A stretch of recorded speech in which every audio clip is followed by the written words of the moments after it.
श्री स्वामी समर्थ सर्वांना स्वागत आहे तुमचं एका नवीन व्हिडिओमध्ये।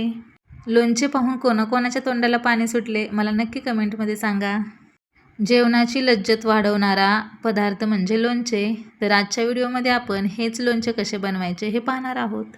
अगदी सोप्या पद्धतीने आणि घरगुती साहित्यामध्ये हे लोणचे आपण बनवलेले आहे। फक्त 5 प्रकारचे साहित्य वापरून आपण हे लोणचे बनवलेले आहे।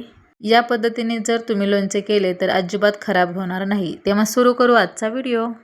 लोणचे बनवण्यासाठी अगोदर आपल्याला कैऱ्या विकत आणाव्या लागतील। तर या कैऱ्या आणताना आपण लोणच्यासाठी खास ज्या कैऱ्या भेटतात, ज्या आंबट असतात, अशा कैऱ्या आपण आणायच्या आहेत।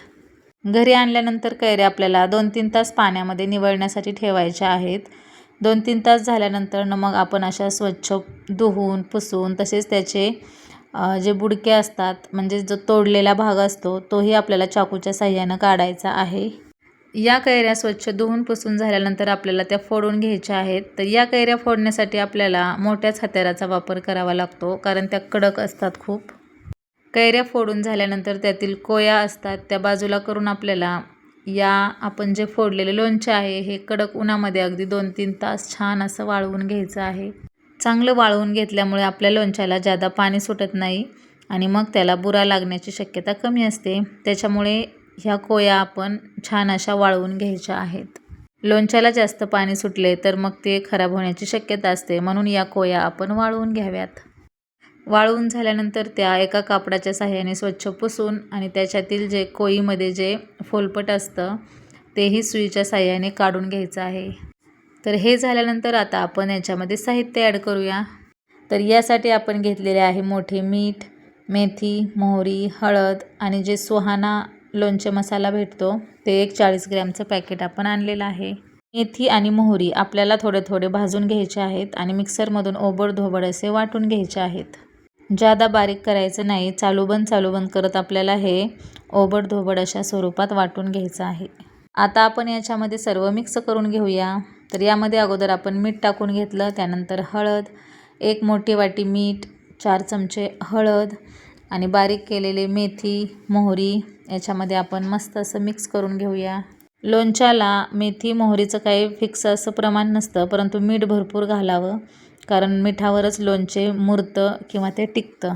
आणि मीठ वापरताना ते मोठं असं मीठ वापरावं आणि जास्तच मोठं असेल तर थोडंसं ओबडधोबड मिक्सरमधून बारीक करून ते या लोणच्यामध्ये ॲड करावं। हा जो सुहाना मसाला आहे, लोणचे मसाला, तर हा 40 ग्रॅम मसाला आहे आणि 5 किलो कैरीसाठी आपण हा 40 ग्रॅम मसाला वापरलेला आहे।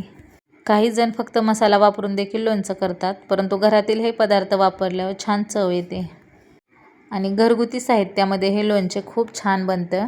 तर याच्यामध्ये तेल वापरताना कडक तेल करावं आणि ते एकदम थंड करावं आणि नंतर ते या लोणच्यामध्ये घालून घ्यायचं आहे आपल्याला तेल।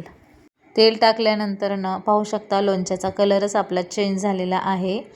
तर तेलही अगोदर आपण थोडंच घालावं आणि नंतर जेव्हा आपण बरणीमध्ये किंवा माठामध्ये लोणचं भरू त्यावेळेस जास्त तेल घालायचं। मग विकतच्या लोणच्यामध्ये भरपूर तेल असते, परंतु आपल्या घरगुती लोणच्यात आपण एवढं तेल वापरत नाही, कारण तेलकट जास्त आवडत पण नाही आपल्याला।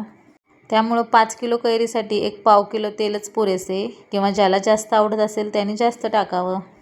आणि मीठ पण थोडं जास्त वापरावं, 1 वाटी आणि नंतर अर्धी वाटी टाकली तरीही चालेल, कारण लोणच्याला मीठ जादा झाले तरी काहीही फरक पडत नाही। तर अशा पद्धतीनं आपण घरगुती साहित्यामध्ये लोणचं बनवलेलं आहे आणि खूप टेस्टी पण लागतं हे लोणचं। हे लोणचे आपण 2-3 तास असंच घमिल्यामध्ये ठेवूया आणि नंतर 2-3 तास झाल्यानंतर मग पुन्हा बरणीमध्ये भरायचं आहे। तर यासाठी आपल्याला काचेची किंवा चिनी मातीची बरणी लागेल। माठ असेल तर माठही चालेल, प्लास्टिकची बरणी देखील चालते। धन्यवाद।